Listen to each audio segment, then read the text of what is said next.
헬스 토픽입니다.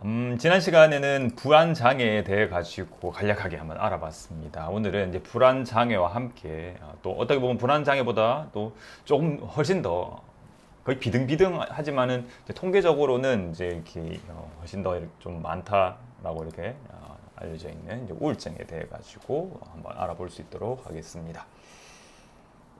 자, 우울증에 대해서도요 이미 2015년도, 2016년도 쯤 해가서 이제 일제감치 한의 표준 임상 진료 지침이 이제 이렇게 나와 있었거든요.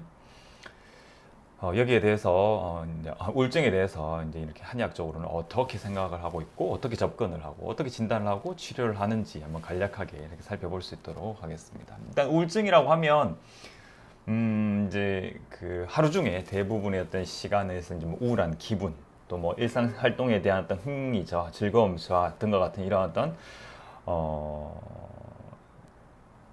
이런 그 정신적인 그런 어떤 증상과 함께 또 이러한 것들로 인해 가지고 사회적, 직업적 또는 기타 중요한 어떤 영역에서 어떤 심각한 고통이나 아니면 장애를 야기하는 그런 어떤 상태를 얘기를 하는데요. 역시나 이제 불안 장애와 마찬가지로 이런 어떤 정신적인 그런 어떤 증상과 함께 신체 증상을 같이 이렇게 호소를 하는 경우가 많거든요. 그래서 역시나 이 우울증도 정신과 신체의 어떤 연결 상태에서 이렇게 보셔야 될 것 같습니다. 그래서 불안 장애와 함께 우울증은 상당히 대표적인 그런 어떤 정신의학적 질환에 해당이 되고요. 특히 한국인의 경우에는 이런 어떤 우울한 기분과 같은 그런 어떤 단순한 정신적인 증상보다는 신체 증상을 호소하는 경우가 많다라고 이렇게 알려져 있거든요. 그래서 대표적인 신체 증상으로는 뭐 두통, 가슴 답답함, 복부 불편감, 식은땀, 오한, 상열감, 입마름 등과 같은 불안 장애에서도 나타날 수 있는 그런 어떤 자율신경계 증상들이 함께 이렇게 동반되는 그런 어떤 부분들, 그런 자율신경계 증상들이 함께 나타날 수가 있습니다. 그래서 한의학에서 말하는 화병과 이 우울증이 상당히 좀 관련성이 깊다라는 그런 어떤 내용들도 있어요. 그래서 이제 화병을 가지고 계신 한의학적 진단 기준에 따라서 화병으로 진단하실 수 있는 부분들에게서 우울증을 많이 찾아볼 수 있다라고 이렇게 알려져 있습니다. 질병 분류 코드로는요, 뭐 기분 장애 또는 정동 장애라 그래서 F30부터 F39에 포함되는 그런 어떤 상병명이고요. 이 우울증 같은 경우에는 경도냐, 중등도냐, 아니면 중증이냐에 따라서 일단 나누고요. 그게 단순한 단편적인 그러니까 일과성이냐, 아니면 계속 재발이 되느냐에 따라 가지고 우울 에피소드와 재발성 우울 장애로 나누게 됩니다. 그리고 재발성 우울 장애에는 이제 관해 상태라고 해서 이제 현존 관해 상태라는 코드도 들어가게 되고요. 이 부분은 이제 불안 장애와는 조금 차이가 있는 것 같습니다. 그죠? 한의학적인 병증명에는요, 울증이라고 해서 대표적인 증후명이 있습니다. 그래서 여기에서 이제 울이라고 하는 우울증이라고 하는 그 울자가 맞거든요. 뭔가 이렇게 맺혀 있다는 그런 어떤 얘기가 될 수 있을 것 같습니다. 그래서 신체적인, 정신적인 증상을 고려해서 그 울증 외에도 뭐 기울, 뭐 전증, 뭐 탈영실정, 허로, 불면, 불사식 등으로 이러한 어떤 증후들과 관련을 시켜서 이해를 해볼 수가 있고요. 주로 한의학에서 보는 그런 어떤 원인으로는 정지소상이라 그래서 뭔가 어떤 정서적인 그런 어떤 원인에 의해 가지고 이러한 뭐 기기가 울체되어 가지고 나타나는 그런 어떤 질환이다 또는 증후다라고 이렇게 얘기를 하게 됩니다.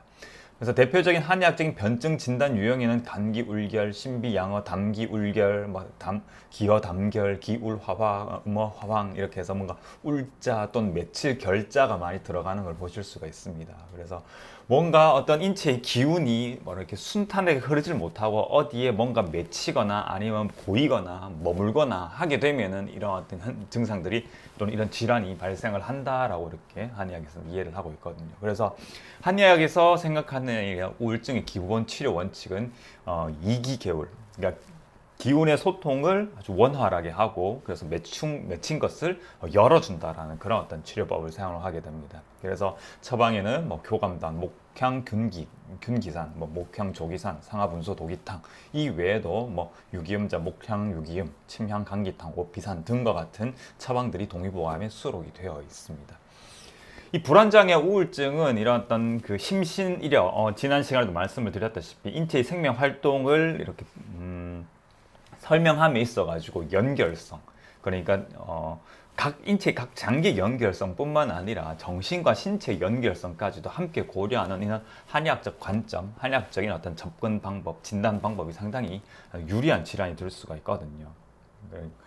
그리고 우울증 같은 경우에는 일단 정신 상태 검사로 우울증이 의심이 된다. 그래서 뭔가 이제 선별 검사를 통해 가지고 지금 이제 우울감이 어느 정도다라는 그런 어떤 이제 이렇게 평가를 하고 난 다음에 반드시 이루어져야 되는 건 이러한 우울증을 일으킬 수 있는 원인 질환이 있는지 없는지에 대해 가지고 일단 평가를 해야 됩니다. 이건 불안장애도 마찬가지인 것 같거든요. 지난 시간에 이 부분에 대해 가지고 제가 말씀을 안 드린 것 같은데, 불안장애나 우울증을 일으킬 수 있는 원인 질환이 있다 그러면 그것부터 먼저 교정을 하는 게 일단은 제일 우선적인 해결책이 될 수가 있겠죠. 특히 우울증 같은 경우에는 갑상선 기능 저하증과 같은 이런 내분비 질환들, 그러니까 호르몬의 불균형에 의해 가지고도 발생할 수가 있게 되고요.